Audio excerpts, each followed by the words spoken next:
এতিয়া সাংবাদিকতা আৰু সেৱা হৈ থকা নাই এটা সাংবাদিকতা এটা বৃত্তি বেলেগ যেনেকুৱা চাকৰি বেলেগ যেনেকৈ সকলোবিলাক বৃত্তি হৈ গ'ল এটা সাংবাদিকতা এটা বৃত্তি হৈ গ'ল আৰু যেতিয়াই বৃত্তি হৈ গ'ল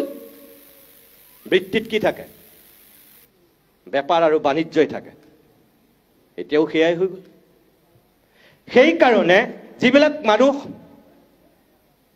কতো চাকৰি নাপালে শিক্ষকতাটো বাদেই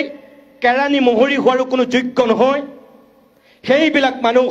ৰাতিটোৰ ভিতৰতেই ভাবি ল'লে যে তেওঁলোকে মই একো হ'ব নোৱাৰিলোঁ জীৱনত মই সাংবাদিক হ'ব পাৰিম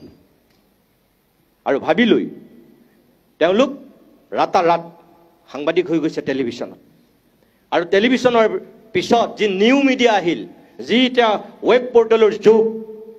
পডকাষ্টৰ যিটো যুগ আৰম্ভ হ'ল আচলতে পডকাষ্ট নহয় পডকাষ্ট হ'ব লাগে এই যিটো যুগ আৰম্ভ হ'ল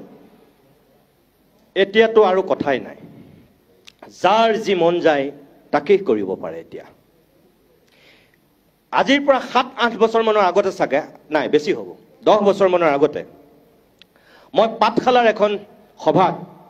সাংবাদিকৰ কৰ্মশালা আছিল তাত কেইটামান মই কথা কৈছিলোঁ ছ'চিয়েল মিডিয়াত ভাইৰেল হৈছিল খুব এতিয়াও আপোনালোকৰ হাতত কাৰোবাৰ হাতত থাকিব পাৰে লাখ লাখ মানুহে চাইছিল সেই কথাখিনি আচৰিত ধৰণেৰে সেই সময়ত দুটা শ্ৰেণীৰ সৃষ্টি হৈছিল একাংশই মোক খুব সমৰ্থন কৰিছিল আৰু আন একাংশই মোক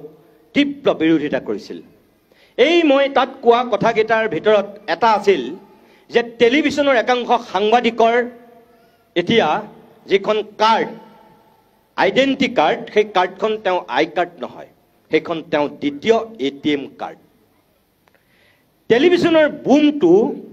বহুত সাংবাদিকৰ কাৰণে সেইটো আমাৰ টেলিভিশ্যনৰ বুম নহয় বহুত সাংবাদিকৰ কাৰণে হেপাত ব্ৰহ্মাস্ত্ৰ কিহৰ ব্ৰহ্মাস্ত্ৰ ব্লেকমেইলিঙৰ ব্ৰহ্মাস্ত্ৰ টেলিভিশ্যনৰ বুমটো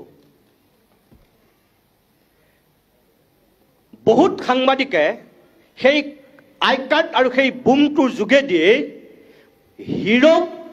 জিৰো বনাই দিছে আৰু জিৰো ৰাতিটোৰ ভিতৰতে হিৰো বনাই দিছে সেই আই কাৰ্ড আৰু সেই বুমটোৰ কৃপাত এয়া টেলিভিশ্যনৰ বহুত সাংবাদিকে কৰা অপকৰ্মৰ ভিতৰত অন্যতম আৰু কোনো দায়বদ্ধতা নথকাকৈ ছ'চিয়েল ৰেছপন্সিবিলিটি একো বুজি নোপোৱাকৈ এনেকুৱা কিছুমান মানুহ